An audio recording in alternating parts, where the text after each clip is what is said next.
Welcome, friends and future avid readers. My name is GothieCouture, and today you are tuned into a very special episode of Reading with Gothie for YouTube, a program made to help expose a new generation of children and young adults to the joys of reading, as well as the power of literature via short stories for all to enjoy. Today's episode will be our first ever two-story episode. That's two stories.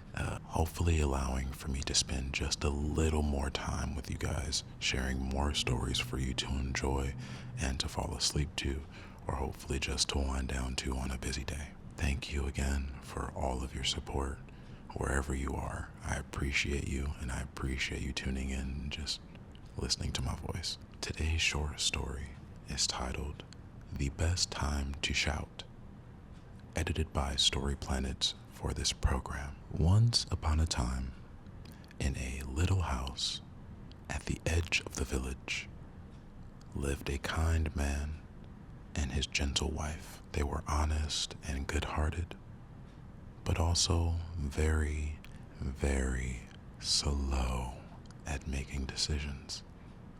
Why? Because they always checked for the most auspicious time before doing anything important, even brushing their teeth. One dark night, the couple woke up to strange noises coming from downstairs. "Do you hear that?"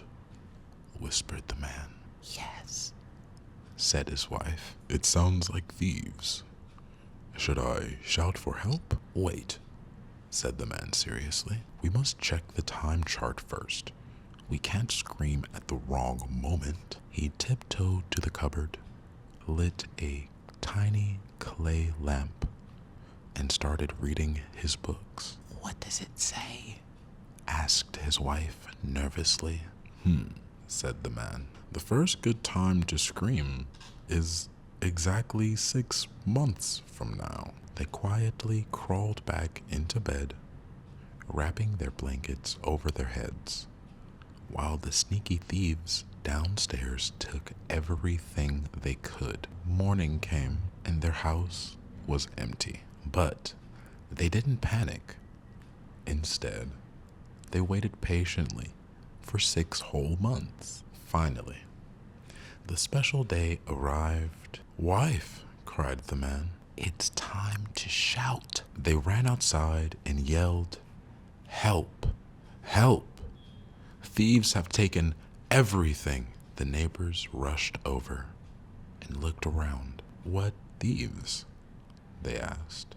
"They came half a year ago," the man explained proudly. "Today is the right time to tell you."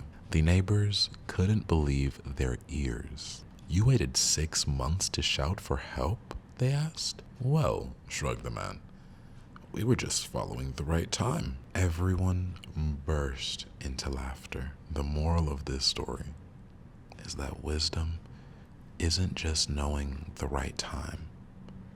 It's also knowing when not to wait too long. If you are enjoying this program so far, please do not forget to leave a like, a comment for me to see that you visited today, and to subscribe if you haven't already for all the latest updates to our channel. I'm hoping also that if you're at this point in the video, that you're also feeling relaxed, safe, and motivated to rest. So, without further ado, getting nice and cozy for our next and final story for this episode, titled Two Goats Over a Bridge, edited by Story Planets for this program.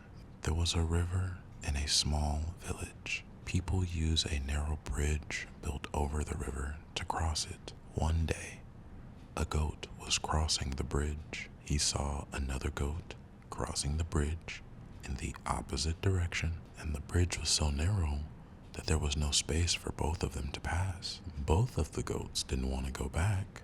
One goat said to the other goat, "You should go back, since I'm stronger than you."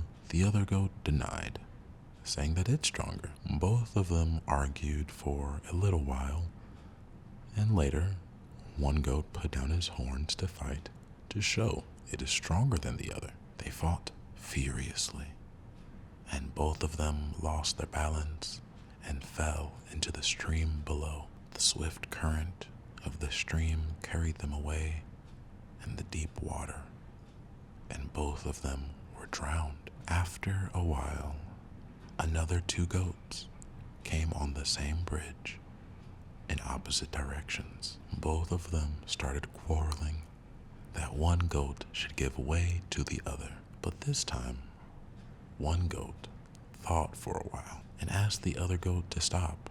He said, "If we both fight, we will fall into the river and be drowned. Instead, I have a plan. I will lie down and you walk over me." Then the wise goat laid down on the bridge, and the other goat walked over him. So they passed each other and went on their ways. The moral of this story is that anger can only lead to sorrow, while pleasing others can help lead to joy. Thank you so much for watching. As always, have an amazing day from me to you, wherever you are. Until next time.